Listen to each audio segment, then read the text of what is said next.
श्री अष्टलक्ष्मी स्तुतिः रथमध्याम् अश्वपूर्वाम् गजनाद प्रबोधिनीम् साम्राज्यदायिनीम् देवीम् गजलक्ष्मीम् नमाम्यहम्। धनमग्निर्धनं वायुः धनं भूतानि पञ्च च प्रभूतैश्वर्यसन्धात्रीम् धनलक्ष्मीं नमाम्यहम्। पृथ्वीगर्भसमुद्भिन्न नानाव्रीहिस्वरूपिणीं पशुसम्पत्स्वरूपां च धान्यलक्ष्मीं नमाम्यहम्। न मात्सर्यं न च क्रोधो न भीतिर्न च भेदधिः यद्भक्तानां विनीतानां धैर्यलक्ष्मीं नमाम्यहम्। पुत्रपौत्रस्वरूपेण पशुभृत्यात्मना स्वयं सम्भवन्ती च सन्तान लक्ष्मीं देवीं नमाम्यहम्। नानाविज्ञानसन्धात्रीं बुद्धिशुद्धिप्रदायिनीम् अमृतत्वप्रदात्रीं च विद्यालक्ष्मीं नमाम्यहम्। नित्यसौभाग्यसौशील्यं वरलक्ष्मीं ददाति या प्रसन्नां स्त्रेण सुलभाम् आदिलक्ष्मीं नमाम्यहम्।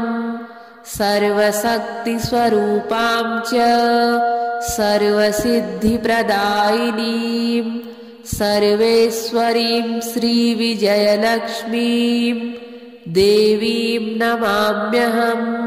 अष्टलक्ष्मीं समाहार स्वरूपां तां हरिप्रियां मोक्षलक्ष्मीं महालक्ष्मीं सर्वलक्ष्मीं नमाम्यहम्। दारिद्र्यदुःखहरणं समृद्धिमपि सम्पदां सच्चिदानन्दपूर्णत्वम् अष्टलक्ष्मीस्तुतेर्भवेत्। रथमध्याम् अश्वपूर्वाम् गजनाद प्रबोधिनीम् साम्राज्यदायिनीम् देवीम् गजलक्ष्मीं नमाम्यहम्। धनमग्निर्धनं वायुः धनं भूतानि पञ्च च प्रभूतैश्वर्यसन्धात्रीं धनलक्ष्मीं नमाम्यहम्। पृथ्वीगर्भसमुद्भिन्न नानाव्रीहिस्वरूपिणीं पशुसम्पत्स्वरूपां च धान्यलक्ष्मीं नमाम्यहम्।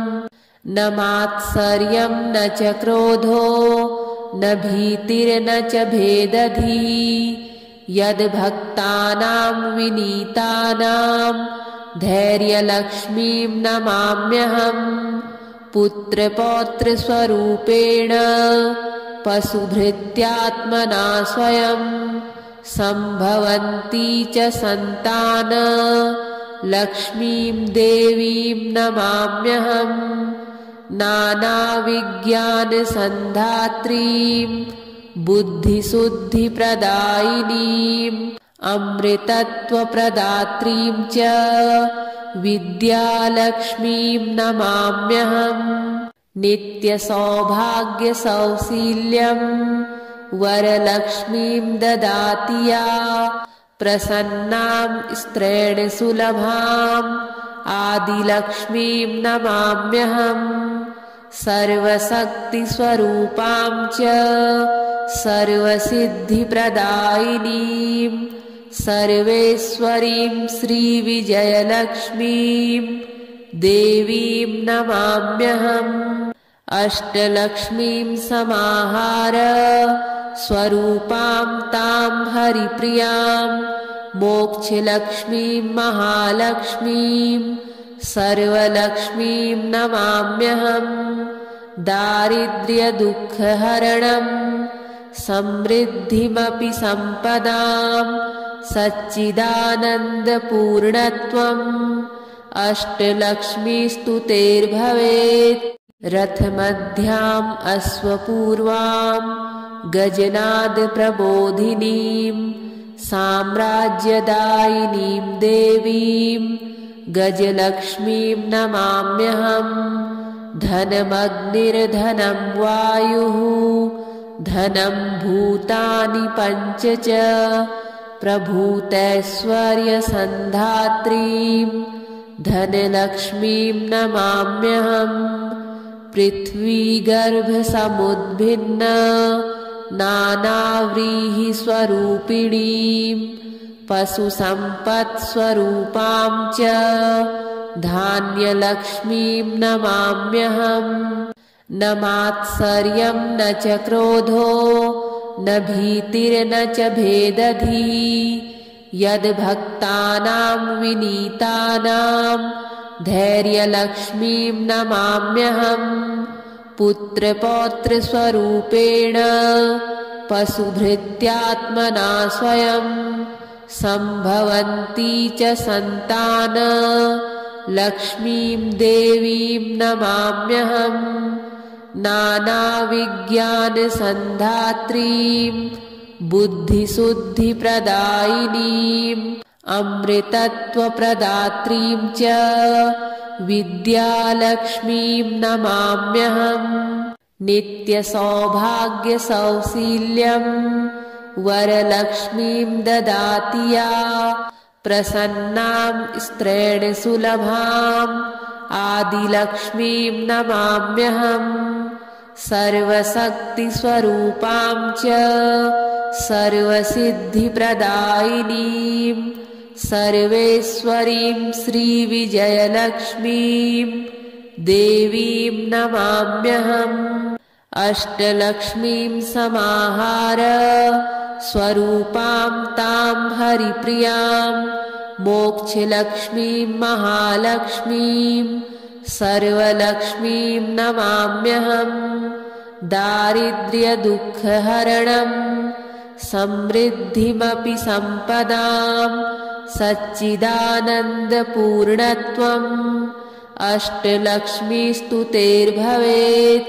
रथमध्याम् अश्वपूर्वाम् गजनादप्रबोधिनीम् साम्राज्यदायिनीम् देवीम् गजलक्ष्मीम् नमाम्यहम्। धनमग्निर्धनम् वायुः धनम् भूतानि पञ्च च प्रभूतैश्वर्यसन्धात्रीम् धनलक्ष्मीम् नमाम्यहम्। पृथ्वीगर्भसमुद्भिन्न नानाव्रीहिस्वरूपिणीम् पशुसम्पत्स्वरूपाम् च धान्यलक्ष्मीम् नमाम्यहम्। न मात्सर्यम् न च क्रोधो न भीतिर्न च भेदधिः यद्भक्तानाम् विनीतानाम् धैर्यलक्ष्मीम् नमाम्यहम्। पुत्रपौत्रस्वरूपेण पशुभृत्यात्मना स्वयं सम्भवन्ती च सन्तान लक्ष्मीम् देवीम् नमाम्यहम्। नानाविज्ञानसन्धात्रीम् बुद्धिशुद्धिप्रदायिनीम् अमृतत्वप्रदात्रीम् च विद्यालक्ष्मीम् नमाम्यहम्। नित्यसौभाग्यसौशील्यम् वरलक्ष्मीम् ददाति या प्रसन्नाम् स्त्रेण सुलभाम् आदिलक्ष्मीम् नमाम्यहम्। सर्वशक्तिस्वरूपाम् च सर्वसिद्धिप्रदायिनीम् सर्वेश्वरीम् श्रीविजयलक्ष्मीम् देवीम् नमाम्यहम्। अष्टलक्ष्मीम् समाहार स्वरूपाम् ताम् हरिप्रियाम् मोक्षलक्ष्मीम् महालक्ष्मीम् सर्वलक्ष्मीम् नमाम्यहम्। दारिद्र्यदुःखहरणम् समृद्धिमपि सम्पदां सच्चिदानन्दपूर्णत्वम् अष्टलक्ष्मीस्तुतेर्भवेत्। रथमध्याम् अश्वपूर्वां गजनादप्रबोधिनीं साम्राज्यदायिनीं देवीं गजलक्ष्मीं नमाम्यहम्। धनमग्निर्धनं वायुः धनं भूतानि पञ्च च प्रभूतैश्वर्यसन्धात्रीं धनलक्ष्मीं नमाम्यहम्। पृथ्वीगर्भसमुद्भिन्न नानाव्रीहिस्वरूपिणीं पशुसम्पत्स्वरूपां च धान्यलक्ष्मीं नमाम्यहम्। न मात्सर्यं न च क्रोधो न भीतिर्न च भेदधिः यद्भक्तानां विनीतानां धैर्यलक्ष्मीं नमाम्यहम्। पुत्रपौत्रस्वरूपेण पशुभृत्यात्मना स्वयं सम्भवन्ती च सन्तान लक्ष्मीं देवीं नमाम्यहम्। नानाविज्ञानसन्धात्रीं बुद्धिशुद्धिप्रदायिनीं अमृतत्वप्रदात्रीं च विद्यालक्ष्मीं नमाम्यहम्। नित्यसौभाग्यसौशील्यं वरलक्ष्मीं ददाति या प्रसन्नां स्त्रेण सुलभाम् आदिलक्ष्मीं नमाम्यहम्। सर्वशक्तिस्वरूपां च सर्वसिद्धिप्रदायिनीं सर्वेश्वरीं श्रीविजयलक्ष्मीं देवीं नमाम्यहम्। अष्टलक्ष्मीं समाहार स्वरूपां तां हरिप्रियां मोक्षलक्ष्मीं महालक्ष्मीं सर्वलक्ष्मीं नमाम्यहम्। दारिद्र्यदुःखहरणं समृद्धिमपि सम्पदां सच्चिदानन्दपूर्णत्वम् अष्टलक्ष्मीस्तुतेर्भवेत्। रथमध्याम् अश्वपूर्वां गजनादप्रबोधिनीं साम्राज्यदायिनीं देवीं गजलक्ष्मीं नमाम्यहम्। धनमग्निर्धनं वायुः धनं भूतानि पञ्च च प्रभूतैश्वर्यसन्धात्रीं धनलक्ष्मीं नमाम्यहम्। पृथ्वीगर्भसमुद्भिन्न नानाव्रीहिस्वरूपिणीं पशुसम्पत्स्वरूपां च धान्यलक्ष्मीं नमाम्यहम्। न मात्सर्यं न च क्रोधो न भीतिर्न च भेदधिः यद्भक्तानां विनीतानां धैर्यलक्ष्मीं नमाम्यहम्। पुत्रपौत्रस्वरूपेण पशुभृत्यात्मना स्वयं सम्भवन्ती च सन्तान लक्ष्मीं देवीं नमाम्यहम्। नानाविज्ञानसन्धात्रीं बुद्धिशुद्धिप्रदायिनीं अमृतत्वप्रदात्रीं च विद्यालक्ष्मीं नमाम्यहम्। नित्यसौभाग्यसौशील्यं वरलक्ष्मीं ददाति या प्रसन्नां स्त्रेण सुलभाम् आदिलक्ष्मीं नमाम्यहम्। सर्वशक्तिस्वरूपां च सर्वसिद्धिप्रदायिनीं सर्वेश्वरीं श्रीविजयलक्ष्मीं देवीं नमाम्यहम्। अष्टलक्ष्मीं समाहार स्वरूपां तां हरिप्रियां मोक्षलक्ष्मीं महालक्ष्मीं सर्वलक्ष्मीं नमाम्यहम्। दारिद्र्यदुःखहरणम् समृद्धिमपि सम्पदां सच्चिदानन्दपूर्णत्वम् अष्टलक्ष्मीस्तुतेर्भवेत्। रथमध्याम् अश्वपूर्वाम् गजनादप्रबोधिनीम् साम्राज्यदायिनीम् देवीम् गजलक्ष्मीम् नमाम्यहम्।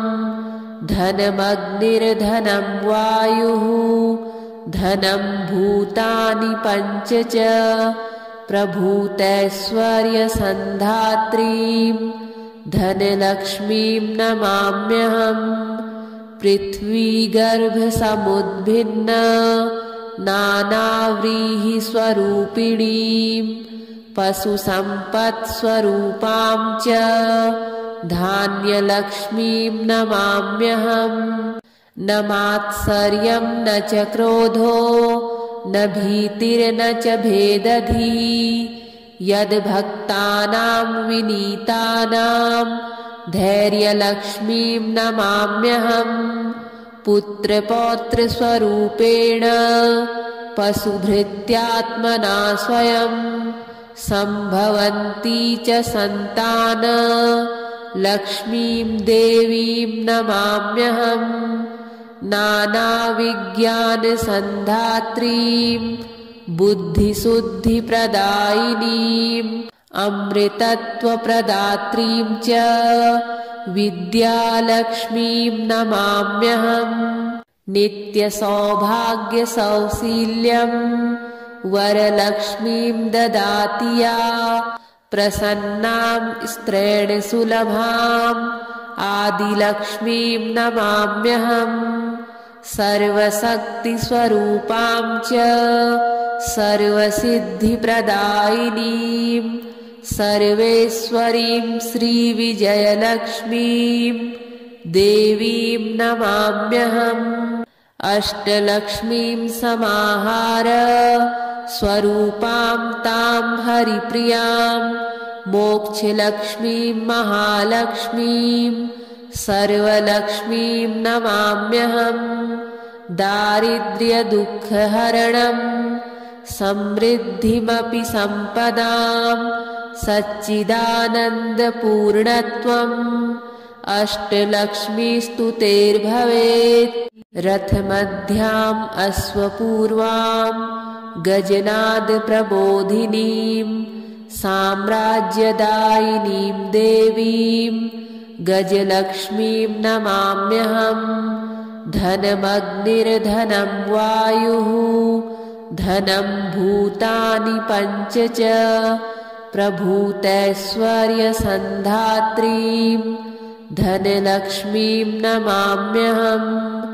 पृथ्वीगर्भसमुद्भिन्न नानाव्रीहिस्वरूपिणीं पशुसम्पत्स्वरूपां च धान्यलक्ष्मीं नमाम्यहम्। न मात्सर्यं न च क्रोधो न भीतिर्न च भेदधिः यद्भक्तानां विनीतानां धैर्यलक्ष्मीं नमाम्यहम्। पुत्रपौत्रस्वरूपेण पशुभृत्यात्मना स्वयं सम्भवन्ती च सन्तान लक्ष्मीं देवीं नमाम्यहम्। नानाविज्ञानसन्धात्रीं बुद्धिशुद्धिप्रदायिनीम् अमृतत्वप्रदात्रीं च विद्यालक्ष्मीं नमाम्यहम्। नित्यसौभाग्यसौशील्यं वरलक्ष्मीं ददाति या प्रसन्नां स्त्रेण सुलभाम् आदिलक्ष्मीं नमाम्यहम्। सर्वशक्तिस्वरूपां च सर्वसिद्धिप्रदायिनीं सर्वेश्वरीं श्रीविजयलक्ष्मीं देवीं नमाम्यहम्। अष्टलक्ष्मीं समाहार स्वरूपां तां हरिप्रियां मोक्षलक्ष्मीं महालक्ष्मीं सर्वलक्ष्मीं नमाम्यहम्। दारिद्र्यदुःखहरणं समृद्धिमपि सम्पदां सच्चिदानन्दपूर्णत्वम् अष्टलक्ष्मीस्तुतेर्भवेत्। रथमध्याम् अश्वपूर्वां गजनादप्रबोधिनीं साम्राज्यदायिनीं देवीं गजलक्ष्मीं नमाम्यहम्। धनमग्निर्धनं वायुः धनं भूतानि पञ्च च प्रभूतैश्वर्यसन्धात्रीं धनलक्ष्मीं नमाम्यहम्। पृथ्वीगर्भसमुद्भिन्न नानाव्रीहिस्वरूपिणीं पशुसम्पत्स्वरूपां च धान्यलक्ष्मीं नमाम्यहम्।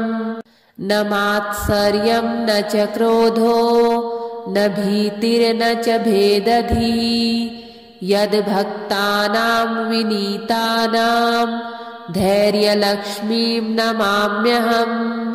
पुत्रपौत्रस्वरूपेण पशुभृत्यात्मना स्वयं सम्भवन्ती च सन्तान लक्ष्मीं देवीं नमाम्यहम्।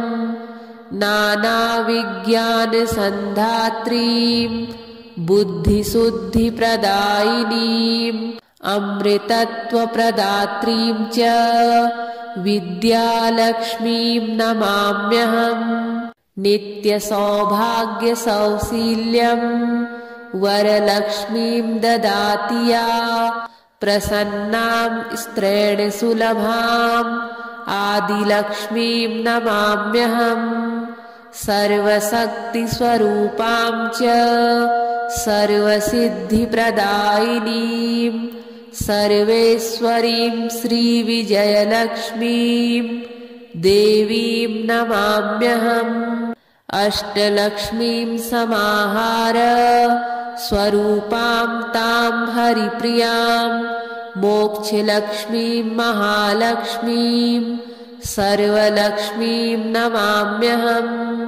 दारिद्र्यदुःखहरणं समृद्धिमपि सम्पदां सच्चिदानन्दपूर्णत्वम् अष्टलक्ष्मीस्तुतेर्भवेत्। रथमध्याम् अश्वपूर्वां गजनादप्रबोधिनीं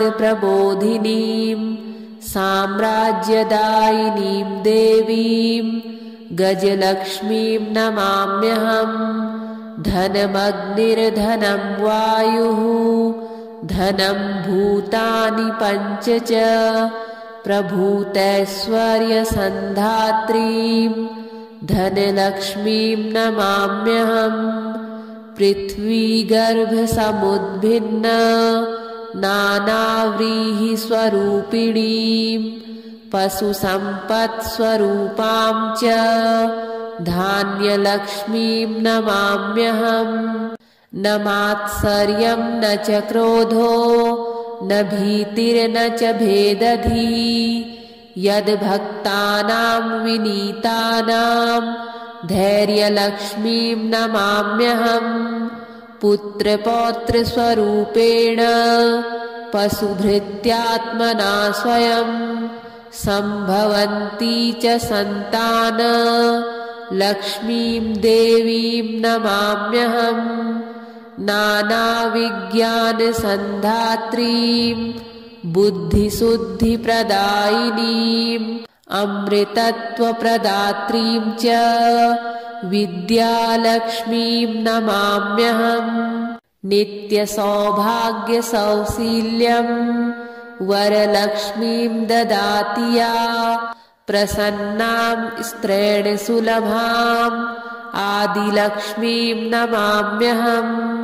सर्वशक्तिस्वरूपां च सर्वसिद्धिप्रदायिनीं सर्वेश्वरीं श्रीविजयलक्ष्मीं देवीं नमाम्यहम्। अष्टलक्ष्मीं समाहार स्वरूपां तां हरिप्रियां मोक्षलक्ष्मीं महालक्ष्मीं सर्वलक्ष्मीं नमाम्यहम्।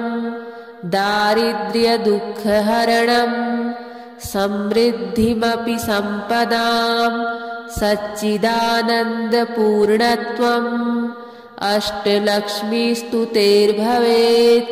रथमध्याम् अश्वपूर्वां गजनादप्रबोधिनीं साम्राज्यदायिनीं देवीं गजलक्ष्मीं नमाम्यहम्। धनमग्निर्धनं वायुः धनं भूतानि पञ्च च प्रभूतैश्वर्यसन्धात्रीं धनलक्ष्मीं नमाम्यहम्। पृथ्वीगर्भसमुद्भिन्न नानाव्रीहिस्वरूपिणीं पशुसम्पत्स्वरूपां च धान्यलक्ष्मीं नमाम्यहम्। न मात्सर्यं न च क्रोधो न भीतिर्न च भेदधिः यद्भक्तानां विनीतानां धैर्यलक्ष्मीं नमाम्यहम्। पुत्रपौत्रस्वरूपेण पशुभृत्यात्मना स्वयं सम्भवन्ती च सन्तान लक्ष्मीं देवीं नमाम्यहम्। नानाविज्ञानसन्धात्रीं बुद्धिशुद्धिप्रदायिनीं अमृतत्वप्रदात्रीं च विद्यालक्ष्मीं नमाम्यहम्। नित्यसौभाग्यसौशील्यं वरलक्ष्मीं ददाति या प्रसन्नां स्त्रेण सुलभाम् आदिलक्ष्मीं नमाम्यहम्। सर्वशक्तिस्वरूपां च सर्वसिद्धिप्रदायिनीं सर्वेश्वरीं श्रीविजयलक्ष्मीं देवीं नमाम्यहम्। अष्टलक्ष्मीं समाहार स्वरूपां तां हरिप्रियां मोक्षलक्ष्मीं महालक्ष्मीं सर्वलक्ष्मीं नमाम्यहम्। दारिद्र्यदुःखहरणं समृद्धिमपि सम्पदां सच्चिदानन्दपूर्णत्वम् अष्टलक्ष्मीस्तुतेर्भवेत्।